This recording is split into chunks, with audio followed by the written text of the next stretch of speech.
அன்னைக்கு காலையில லக்ஷ்மி அம்மா வீட்டு முன்னாடி வந்த ஹவுஸ் ஓனர், வீட்ல யார் இருக்கீங்க, வெளில வாங்க. லக்ஷ்மியும் மீனாவும் வெளியே வந்தாங்க.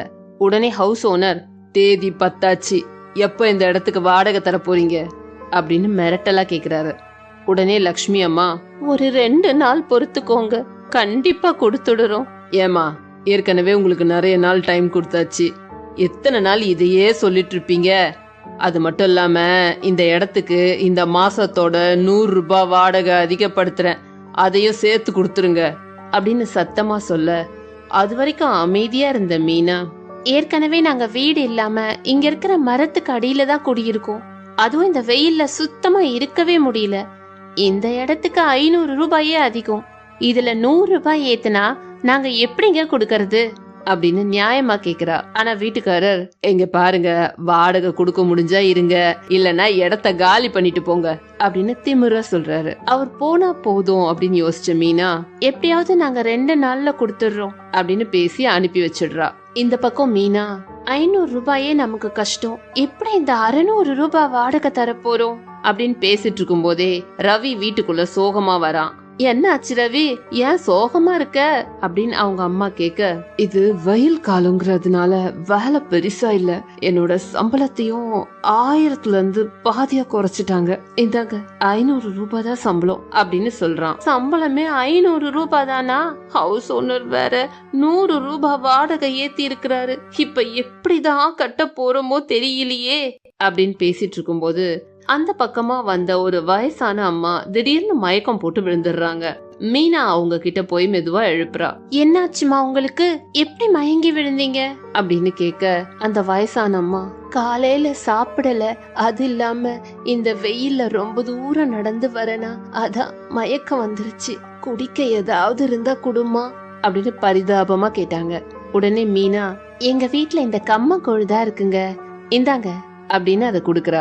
அந்த வயசான அம்மாவும், இது ரொம்பவே நல்லா இருக்கு, வெயிலுக்கு இப்படிதாம்மா குடிக்கணும், ரொம்ப நன்றிமா அப்படின்னு சொல்லிட்டு கிளம்பிட்டாங்க. அப்போ மீனாக்கு ஒரு ஐடியா கிடைக்குது. உடனே மீனா எல்லார்கிட்டயும் அதை சொல்றா. அத்தை, என்னங்க, நம்ம ஒரு கம்மங்கூழ் கடை வச்சா என்ன, வெயில் வேற அதிகமா இருக்கு, நிறைய பேர் கண்டிப்பா கடைக்கு வருவாங்க அப்படின்னு ஆர்வமா சொல்றா. ஆனா இத கேட்ட லக்ஷ்மி அம்மா, அதெல்லாம் இருக்கட்டும், அதுக்கு முதல்ல கடை போடுறதுக்கு காசு வேணும், நம்ம வாடகை தரத்துக்கே காசு இல்லாம இருக்கும், இதுல எங்க இருந்து போய் கடையெல்லாம் விக்கிறது, அதெல்லாம் நடக்காதுமா அப்படின்னு நம்பிக்கை இல்லாம பேசுறாங்க. என்கிட்ட சேர்த்து வச்ச காசு கொஞ்சம் இருக்கு, அத வச்சு நம்ம ஒரு கடை போடலாம் அப்படின்னு பணத்தை கொண்டு வந்து தரா மீனா. அத வச்சு சின்னதா ஒரு கம்மங்கூழ் கடை ரெடி பண்றாங்க. கொஞ்ச நாள்லயே அவங்களுக்கு கூட்டமும் வர ஆரம்பிக்குது. கடைக்கு வர கஸ்டமர், பரவாயில்லையம்மா, இந்த கம்மங்கூழு ரொம்ப நல்லா இருக்கு, வெயிலுக்கு எதமா இருக்குன்னு பாராட்ட, இன்னொருத்தர், ஆமாமா, இந்த வெயில்ல கொஞ்ச தூரம் நடந்தாலே தாகம் எடுத்துக்குது, இத தினம் மதியம் குடிச்சிட்டு போறதாலதான் என்னால வேலையே செய்ய முடியுது அப்படின்னு எல்லாரும் பாராட்டுறாங்க. இதையெல்லாம் பார்த்த ஹவுஸ் ஓனர் மீனா கிட்ட போய், நீங்க யார கேட்டு கடை போட்டீங்க, இது என்னுடைய இடம், உங்களுக்கு எவ்வளவு தைரியம் இருந்தா கடை போட்டிருப்பீங்க அப்படின்னு மிரட்ட, உடனே மீனா, நீங்க எங்களுக்கு வாடகை கொடுத்த இடத்துல தான் நாங்க போட்டிருக்கோம், எக்ஸ்ட்ரா இடத்துல நாங்க எதுவும் போடலையே அப்படின்னு பதில் சொல்றா. ஆனா விடாம ஹவுஸ் ஓனர், என்ன பேச்சு அதிகமா இருக்கு, குடியிருக்கிறதுக்கு மட்டும்தான் இந்த இடத்த வாடகை கொடுத்தேன், நீங்க கடை போடுறதுக்கு இல்ல, நீங்க இங்க கடை போடணும்னா இதுக்கும் சேர்த்து வாடகை கொடுக்கணும் அப்படின்னு சொல்றாரு. உடனே லக்ஷ்மி அம்மா, எங்களுக்கு கிடைக்கிறதே 10-20 லாபம் தான், அதையும் நீங்க வாடகைன்னு சொல்லி வாங்கிட்டா நாங்க என்னதான் பண்ணுவோம் அப்படின்னு கெஞ்சுறாங்க. உடனே ஹவுஸ் ஓனர், அதெல்லாம் எனக்கு தெரியாது, அதுக்கும் சேர்த்து வாடகை குடுக்கறதா இருந்தா இருங்க, இல்லனா இங்க இருந்து கிளம்புங்க அப்படின்னு அராஜகமா பேசுறாரு. உடனே மீனா லக்ஷ்மி கிட்ட, இவங்க கேக்குறத எப்படியாவது கொடுத்துடலாம் அத்தை, இப்பதான் கடை கொஞ்சம் நல்லா போயிட்டு இருக்கு, அத கெடுக்க வேணாமே அப்படின்னு சொல்ல, உடனே ரவி, சரிங்க, நீங்க கேக்குறத நாங்க கொடுத்துடுறோம் அப்படின்னு சொன்னதால அந்த ஹவுஸ் ஓனர் அங்க இருந்து போயிடுறாரு. அப்ப அங்க இருந்த பக்கத்து வீட்டுக்காரங்க, இந்த ஆள் இப்படித்தான் இந்த ஊர்லயே 10-15 வீட்டை வாடகைக்கு விட்டுருக்கான், அது மட்டும் இல்லாம அநியாய வட்டிக்கு பணம் கொடுத்துட்டு இருக்கான், இந்த காசெல்லாம் இவனுக்கு பத்தாது, இப்பதான் நீங்களே கஷ்டப்பட்டு ஏதோ பண்றீங்க, உங்ககிட்டயே புடுங்க வந்துட்டான் பாரு அப்படின்னு எல்லாரும் சேர்ந்து திட்டுறாங்க. அன்னைக்கு நைட்டு வீட்டுல லக்ஷ்மி அம்மா, ஒரு காலத்துல நம்மெல்லாம் எப்படி இருந்தோம், உங்க அப்பாக்கு இந்த கடன் வாங்குற பழக்கம் எங்கிருந்து வந்துச்சோ தெரியல. கொஞ்சம் கொஞ்சமா கடன் வாங்கி கடைசியில வீட்டையே எழுதி கொடுக்கற அளவுக்கு தலைக்கு மேல கடன் ஆயிடுச்சு. இப்ப பாரு, தங்குறதுக்கு வீடு கூட இல்லாம கண்டவங்க கிட்டெல்லாம் கெஞ்சி கேட்டு கடன் வாங்கிட்டு இப்படி இருக்கிறோம் அப்படின்னு அழுதுகிட்டே சொல்றாங்க. உடனே ரவி, அம்மா நீங்க எதுக்கும் கவலைப்படாதீங்க, இந்த கஷ்டம்லாம் கொஞ்ச நாளைக்கு தான், கண்டிப்பா எல்லாம் சரியாயிடும். உடனே மீனாவும், ஆமா அத்தை, இப்ப நம்ம கம்மங்கூழ் வியாபாரம் நல்லா போகுது, நம்மளோட டேஸ்ட் பிடிச்சதுனால திரும்ப திரும்ப வராங்க. இதுலயே நம்ம இன்னும் கொஞ்சம் நிறைய வெரைட்டிஸ் கொடுத்தா கண்டிப்பா கொஞ்ச நாள்லயே இந்த நிலைமையில இருந்து நம்ம வெளியில வந்துடலாம் அப்படின்னு 2 பேரும் ஆறுதல் படுத்துறாங்க. இப்படியே கொஞ்ச நாள் போகுது. கொஞ்ச நாள்லயே அவங்க கடை ரொம்ப நல்லா போகுது. தினமும் கூட்டமும் அதிகமாகுது. இத பார்த்த ஹவுஸ் ஓனர், எப்படித்தான் இவங்க கடையில மட்டும் கூட்டம் வந்துகிட்டே இருக்கும், ஏதாவது பண்ணியே ஆகணும் அப்படின்னு நினைச்சுக்கிட்டு அன்னைக்கு கடைக்கு போய், இங்க பாரு மீனா, எனக்கு ஒரு 2 டம்ளர் கம்மங்கூழ் கொடு அப்படின்னு கேக்குறாரு. குடிச்சதுக்கு அப்புறம் மீனா அவர்கிட்ட போய், ஐயா இதுக்கு 50 ரூபாய் ஆச்சு அப்படின்னு கேக்குறா. உடனே ஹவுஸ் ஓனர், என்ன என்கிட்ட போய் காசுலாம் கேக்குற? இதுவே என்னோட இடம் தான், ஞாபகம் இருக்குல்ல, முதல்ல என்னோட வாடகை எடு அப்படின்னு அவங்க கிட்ட இருந்த 1000 ரூபாயும் புடுங்கிட்டு காசு கொடுக்காமயே போயிடுறாரு. மீனா ரவி கிட்ட, இன்னும் நம்ம எதெல்லாம் பொறுத்துக்கணுமோ தெரியலையே அப்படின்னு புலம்புறாங்க. அன்னைக்கு நாளும் அப்படியே போகுது. ஆனா தினம் தினம் அவரோட தொல்லை அதிகமாயிட்டே தான் இருக்கு. மறுநாள் காலையில திருப்பியும் ஹவுஸ் ஓனர் அதே மாதிரி வந்து, இவங்க எல்லாரும் எனக்கு வேண்டியவங்க, எல்லாருக்கும் ஒரு டம்ளர் கம்மங்கூழ் கொடு. எல்லாரும் குடிச்சதுக்கு அப்புறம் மீனா, 150 ரூபாய் ஆச்சு, காசு கொடுங்க அப்படின்னு ஹவுஸ் ஓனர் கிட்ட கேக்குறா. இவங்கெல்லாம் எனக்கு வேண்டியவங்க, என்னுடைய இடம்னா அது அவங்களுக்கும் சொந்த மாதிரி தான், இங்க வந்து நாங்க ஏதாவது வாங்கினா அதுக்கு காசு தரணும்னு அவசியம் இல்ல அப்படின்னு அதிகாரமா சொல்றான். உடனே ரவி, ஐயா நீங்க ஒருத்தர் அப்படின்னா கூட பரவாயில்ல, ஆனா இத்தனை பேருக்கு சும்மா கொடுக்கறதுனா கட்டுப்படி ஆகாதுங்க அப்படின்னு கேக்குறான். அதுக்கு ஹவுஸ் ஓனர், இங்க பாரு, நீ இருக்கிறதே என்னோட இடத்துல தான், நான் நினைச்சா இந்த இடத்துல நீயும் இருக்க மாட்ட, உன் கடையும் இருக்காது, ஏதோ போனா போகுதுன்னு விட்டா என்கிட்டயே எதிர்த்து பேசுறியா? நான் இப்படிதான் பண்ணுவேன், உன்னால இதெல்லாம் ஏத்துக்க முடியாது, நான் இடத்த காலி பண்ணிட்டு போ அப்படின்னு திமிர சொல்லிட்டு அங்கிருந்து போயிடுறாரு. அப்ப லக்ஷ்மி அம்மா, நேத்து இவ ஒருத்த சாப்பிட்டதே நமக்கு நஷ்டம்தான், இப்ப இத்தனை பேரை கூட்டிக்கிட்டு வந்தா நம்ம எப்படிதான் பொழப்பு நடத்துறது அப்படின்னு கேட்க, உடனே மீனா, வேணும்னா நம்ம வேற இடத்துக்கு போயிடலாமா அப்படின்னு ஒரு ஐடியா சொல்ல, உடனே ரவி, ஆமா இனிமே நம்ம வேற இடம் பார்த்துதான் ஆகணும், ஏற்கனவே வாடகை அதிகமா கொடுக்கறோம், இதுல இப்படி வந்து சாப்பிட்டு போறது வேற, நமக்கு கொஞ்சம் கூட லாபமே கிடைக்க மாட்டேங்குது, இப்படியே போச்சுன்னா கடை இழுத்து மூடிட்டு போக வேண்டியதுதான் அப்படின்னு பேசிட்டு இருக்காங்க. இப்படியே சில நாட்கள் போயிட்டு இருக்கு. ஒரு நாள் ஹவுஸ் ஓனர் வீட்டுல உட்காந்துட்டு இருக்கும் போது அவருக்கு நெஞ்சு வலி வருது. அங்க போற எல்லாத்தையும் கூப்பிடுறாரு, யாருமே கவனிக்கல. அப்ப பக்கத்து வீட்டுக்காரமா, ஏங்க அந்த ஹவுஸ் ஓனர் வீட்ல இருந்து ஏதோ சத்தம் வருது, அவரு கூப்பிட்டு இருக்காருன்னு நினைக்கிறேன். அதுக்கு பக்கத்து வீட்டுக்காரர், அட அதெல்லாம் கண்டுக்காத, அந்த ஆளுக்கு வேற வேலை இல்ல, ஏதாவது வேலை சொல்றதுக்கு கூப்பிடுவாரு அப்படின்னு கூட்டிட்டு போறாரு. இன்னொருத்தர், இந்த ஹவுஸ் ஓனருக்கு வேற வேலை இல்ல, எப்ப பார்த்தாலும் கூப்பிட்டு எப்ப வாடகை தருவேன்னு கேட்டு உசுர வாங்குவாரு, நம்ம கண்டுக்காம போயிடணும் அப்படின்னு அங்க இருந்த யாருமே பாக்கல அவரை. ஹவுஸ் ஓனர் வீடு இருக்கிற வழியா கடைக்கு போறதுக்காக ரவி, மீனா, லக்ஷ்மி அம்மா எதிர்ச்சியா அந்த வழியில வராங்க. அப்ப ஹவுஸ் ஓனர் வலி வலின்னு கத்துறது கேக்குது. உள்ள போனவங்கள பார்த்த உடனே ஹவுஸ் ஓனர், ரொம்ப நெஞ்சு வலிப்பா, வழக்கம்மா போடுற நெஞ்சு வலி மாத்திரைய போடாம விட்டுட்டேன், அந்த டேபிள் மேல இருக்கிற அத கொஞ்சம் எடுத்து கொடுப்பா அப்படின்னு சொல்றதுக்குள்ள வலி அதிகமாகுது. உடனே மீனாவும் ரவியும் மாத்திரையை கொடுத்து அவருக்கு உதவுறாங்க. கொஞ்ச நேரத்துல அவருக்கு வலி சரியாகுது. அவருக்கு போன உயிர் திரும்பி வந்த மாதிரி இருந்தது. ரவி, மீனா, லக்ஷ்மி அம்மாவை நன்றியோட பாக்குறாரு. எவ்வளவு நேரமா மாத்திரையை எடுக்க நகர கூட முடியாம கத்திக்கிட்டே இருக்கேன். ரவி, மீனா, நான் உங்களை எவ்வளோ டார்ச்சர் பண்ணியிருக்கேன், ஏன் உங்களோட வியாபாரத்தை கெடுக்க கூட நிறைய பண்ணியிருக்கேன், ஆனா எனக்கு ஒரு கஷ்டம்னு உடனே நீங்க தான் எனக்கு உதவி செஞ்சிருக்கீங்க.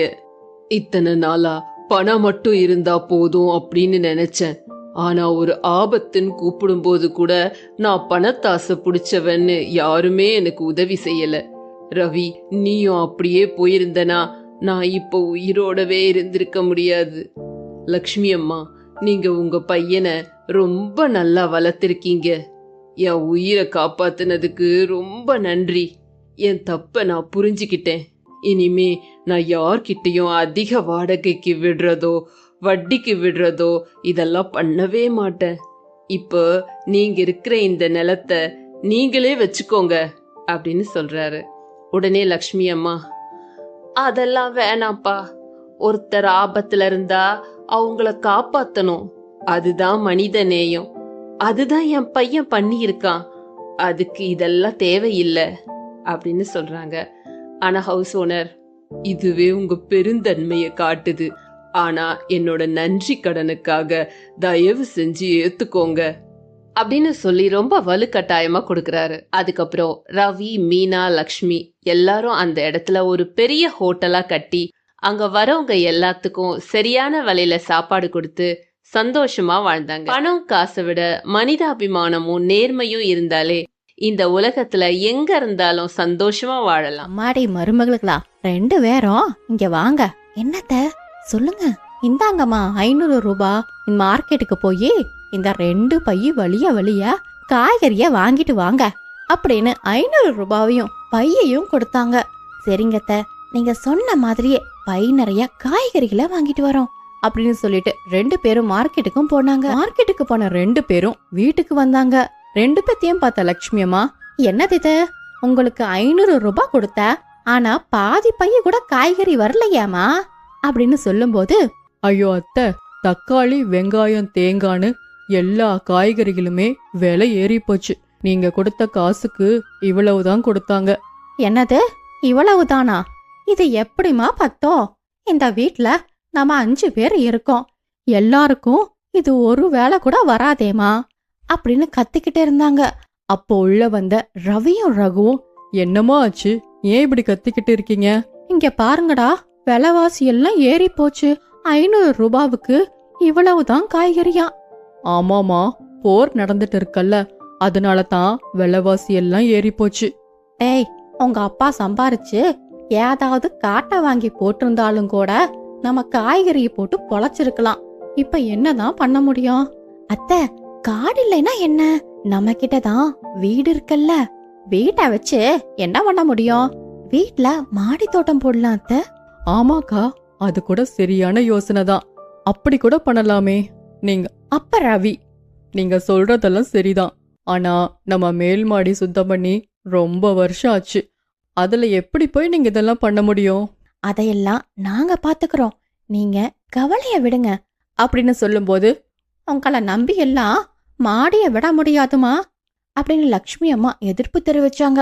அப்ப ரவி, அம்மா, அவங்க 2 பேரும் ஏதோ ஒண்ணு பண்ணணும்னு நினைக்கிறாங்க, அனுமதி கொடுங்கம்மா அப்படின்னு ரவியும் ரகுவும் கெஞ்சி கிடனால வேண்டா வெறுப்பா சரின்னு சொன்னாங்க. அதுக்கப்புறம் மீனாவும் ஆதிராவும் எல்லாத்தையும் சுத்தம் பண்ணி தேவையான மண்ணையெல்லாம் ரெடி பண்ணி விதை போட்டு மாடியில தோட்டமும் ஏற்பாடு பண்ணாங்க. அப்ப ஆதிரா, அக்கா, தக்காளி செடி வைக்கலாமா? இல்ல, கத்திரிக்காய், வெண்டைக்கான்னு இந்த மாதிரி காய்கறிகளா வைக்கலாம். அப்போ கொய்யாக்காய், சப்போட்டா, மாதுளைன்னு இந்த மாதிரி பழ வகைகளும் வைக்கலாமே.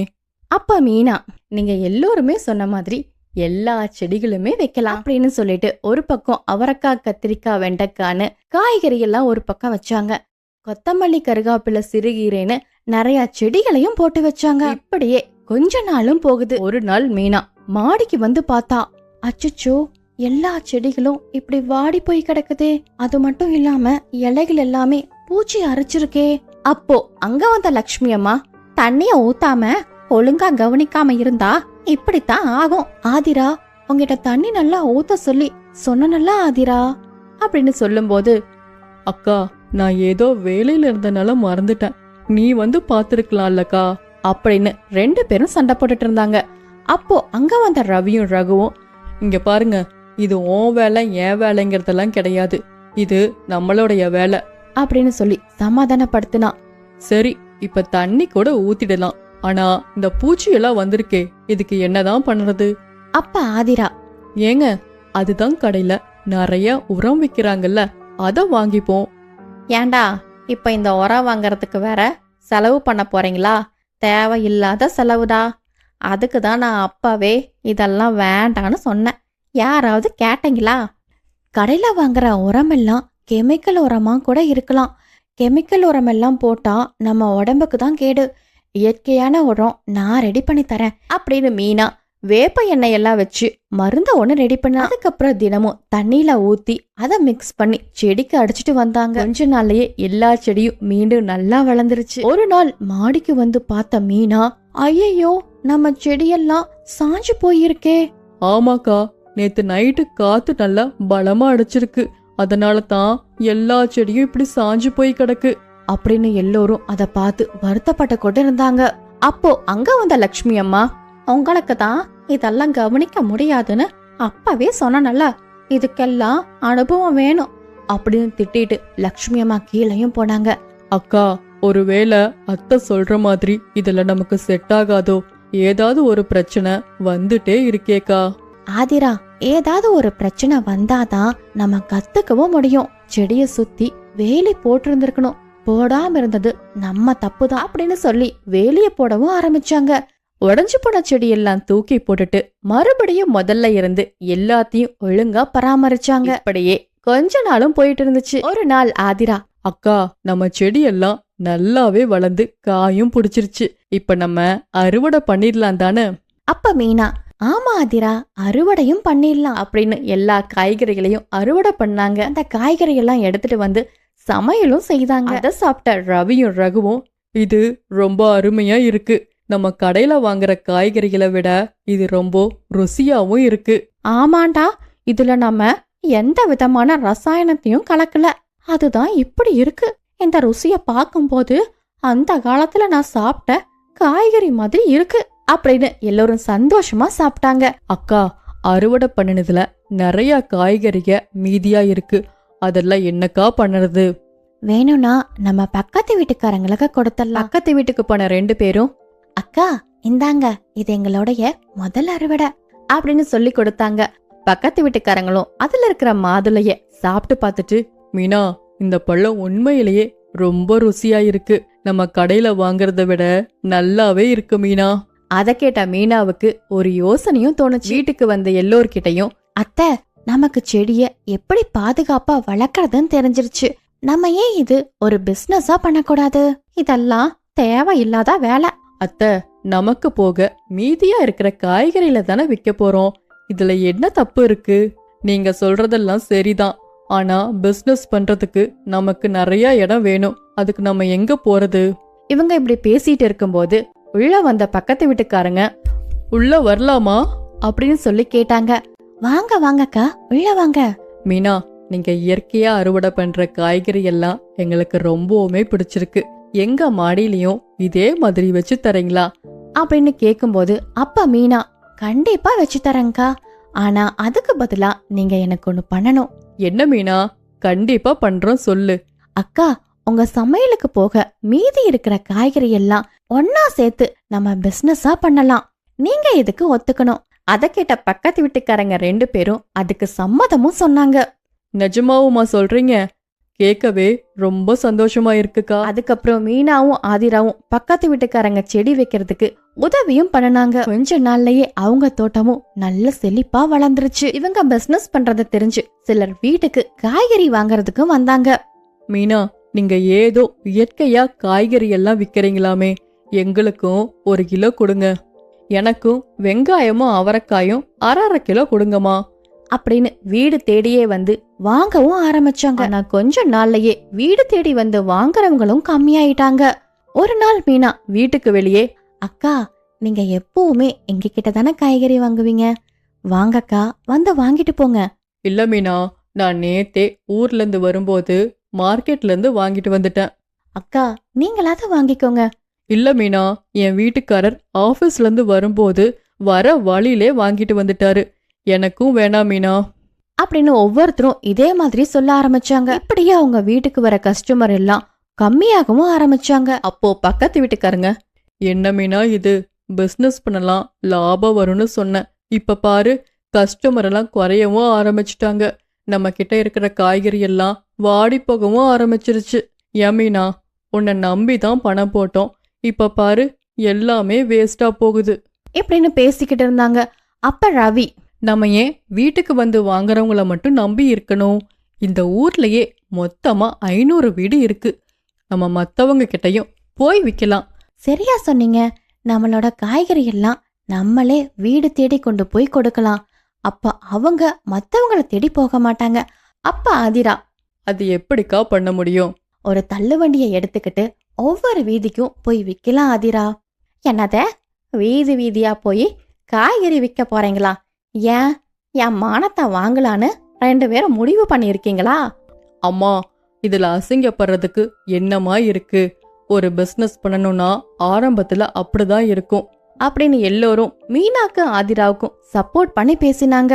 என்னமோ பண்ணுங்க, என் பேச்ச எங்க கேக்குறீங்க? அதுக்கப்புறம் ஆதிராவும் மீனாவும் ஒரு தள்ளு வண்டியை எடுத்துக்கிட்டு வீதி வீதியா போனாங்க. அப்ப ஒருத்தர், என்னம்மா, ஏரியாக்கு புதுசா இருக்கீங்களே, எல்லாம் உங்க வீட்டு காயா? ஆமாங்க, இது எல்லாமே எங்க மாடி தோட்டத்துல விளைஞ்ச காய்கறிக, மருந்து அடிக்காத சுத்தமான காய்கறிங்க அப்படின்னு விற்கவும் ஆரம்பிச்சுட்டாங்க. காய்கறி ருசி பார்த்தவங்க தினமும் அவங்க கிட்டயே காய் வாங்கவும் ஆரம்பிச்சாங்க. இதுல அவங்களுடைய வருமானமும் அதிகமாச்சு, பிசினஸும் டெவலப்பும் ஆச்சு. அதுக்கப்புறம் ஒரு சின்ன காய்கறி கடைய ஆரம்பிச்சாங்க. அம்மாடி மருமகளா, நான் கூட உங்களை என்னமோ நினைச்சு நிறைய திட்டிருக்கேன். 2 பேரும் கெட்டிக்காரங்க தான், கடையே வச்சுட்டீங்களே அப்படின்னு லக்ஷ்மி அம்மாவும் பாராட்ட ஆரம்பிச்சாங்க. அதுக்கப்புறம் பக்கத்து வீட்டுக்காரங்க, மீனா, உன்னை நம்பினது தப்பா போகல மீனா. நாங்க அப்படி பேசினதுக்கு எங்களை மன்னிச்சிடு. மன்னிப்பும் கேட்டாங்க. முயற்சியும் ஒற்றுமையும் இருந்தால் சாதாரண இடமும் சாதனையாக மாறும்.